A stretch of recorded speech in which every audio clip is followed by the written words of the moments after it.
Good morning all of you, how are you, कैसे हो आप सभी। कल हमने जो हमारा चैप्टर है उसको हमने सेकंड जो हमारा चैप्टर है उसको हमने स्टार्ट किया था और उसमें मैंने आपको बताया था कि जो हमारा चैप्टर है वो ब्रिटिशर के बारे में है। तो उसमें हमने फर्स्ट जो हमारा पैराग्राफ है उसके का हमने कर लिया था कि किस तरह ब्रिटिशर है जो भारत में आए थे।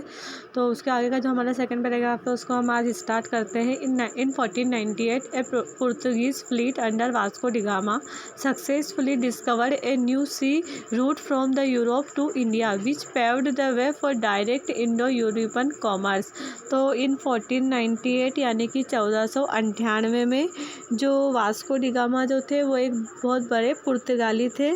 तो उन्होंने जो है fleet under Vasco da gamma यानी कि 1498 में वास्को डी गामा के तहत जो है पुर्तगालियों ने यूरोप से भारत के लिए एक समुद्री मार्ग जो है सफलतापूर्वक खोज लिया था। मतलब कि वो लोग यूरोप से और इंडिया आने के लिए वास्को डी गामा जो था एक पुर्तगाली था जिसने 1498 में भारत आने का रास्ता जो है समुद्री मार्ग से खोज लिया था।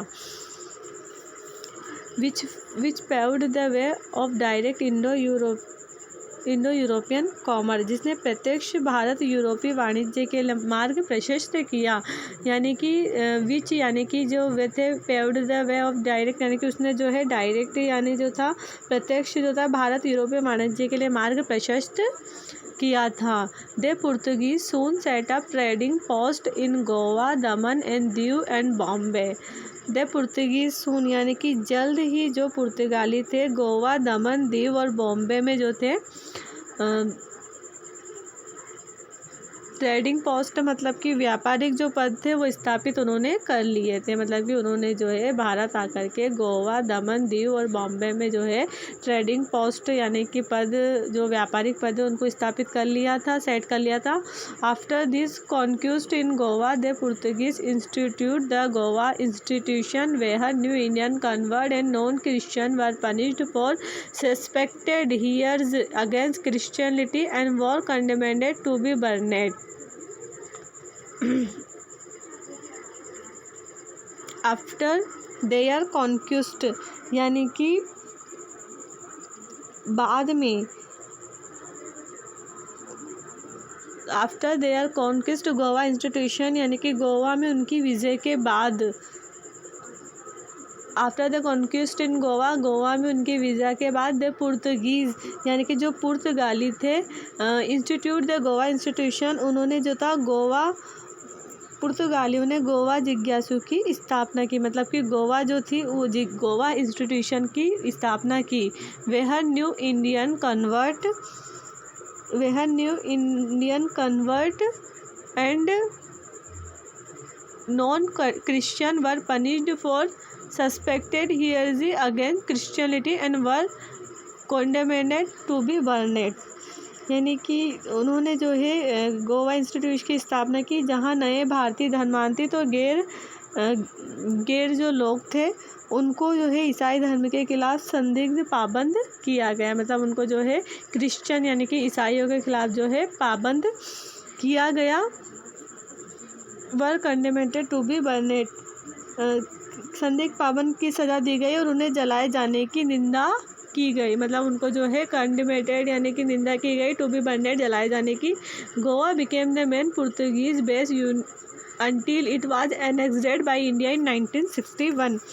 तो जो 1961 जो था 1961 भारत द्वारा एनेक्सेस किए जाने तक गोवा मुख्य पुर्तगाली का आधार बन गया। मतलब कि जो गोवा था वो पुर्तगालियों का मुख्य आधार बन गया 1961 में।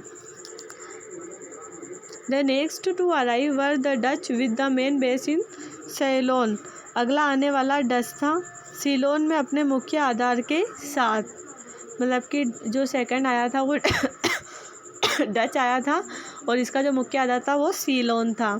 दे इस्टेब्लिश पोर्ट्स इन मालाबार, और इसने जो है मालाबार में बंदरगाहों की स्थापना की। पोर्ट्स मतलब होता है बंदरगाह, तो इसने जो है मालाबार तट में जो है बंदरगाहों की स्थापना की।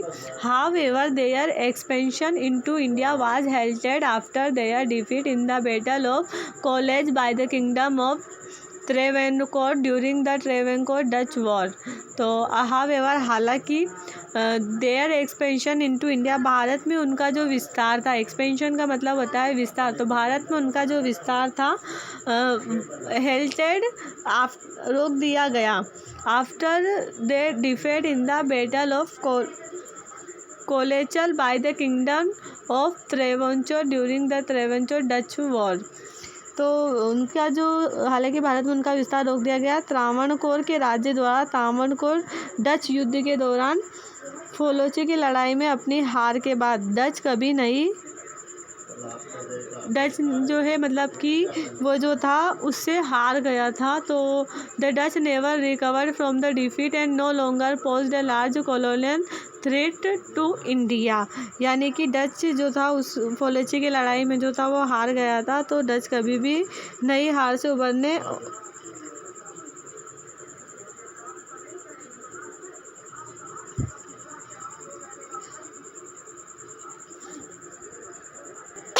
हाँ, तो जो मतलब कि जो डच था वो उससे हार गया था, तो उसको जो है अब वो अपनी हार से उबर नहीं पा रहा था। तो इससे क्या हुआ कि large colonial threat to India, यानी कि भारत के लिए जो है एक बड़ा औपनिवेशिक खतरा उत्पन्न नहीं हुआ, मतलब उसको वहीं पर रोक दिया गया, इसलिए भारत के लिए कोई भी खतरा उत्पन्न नहीं हुआ। इसके आगे हम कल पढ़ेंगे।